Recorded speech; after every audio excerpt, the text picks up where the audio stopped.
Voyons voir ce que du sucre de fleur de coco fait à mon taux de glucose. Donc, il y a quelques temps, j'ai testé du sucre blanc et voilà l'impact que ça a eu sur mon taux de glucose. Ensuite, j'ai testé du sucre brun hier et voilà l'impact que ça a eu sur mon taux de glucose. Et donc, il y a beaucoup de gens dans les commentaires cette fois-ci qui me disent, en fait, le meilleur, c'est vraiment le sucre de fleur de coco qui est bien meilleur. Donc, aujourd'hui, je vais essayer 30 grammes de sucre de fleur de coco le matin à jeun et je suis très curieux de voir un petit peu l'impact que ça va avoir sur mon taux de glucose et si c'est réellement mieux. C'est parti.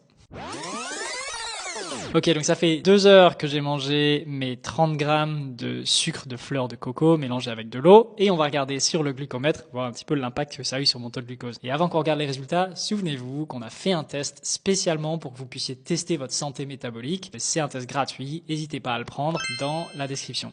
Donc, le sucre de fleur de coco, je suis très surpris, mais voilà le résultat que ça a fait. C'est monté presque plus haut que le sucre brun et le sucre blanc. C'est monté plus lentement, mais c'est aussi descendu plus lentement. Donc, ça reste du sucre vraiment presque pur, hein. Donc, j'ai l'impression qu'il y a énormément de marketing autour des différents types de sucre pour essayer de convaincre les gens d'acheter des sucres qui valent très cher, parce qu'un paquet comme ça vaut presque 8 ou 9 euros. Les résultats varient en fonction des gens, mais en tout cas, de mon expérience, c'est pas tellement mieux pour le glucose.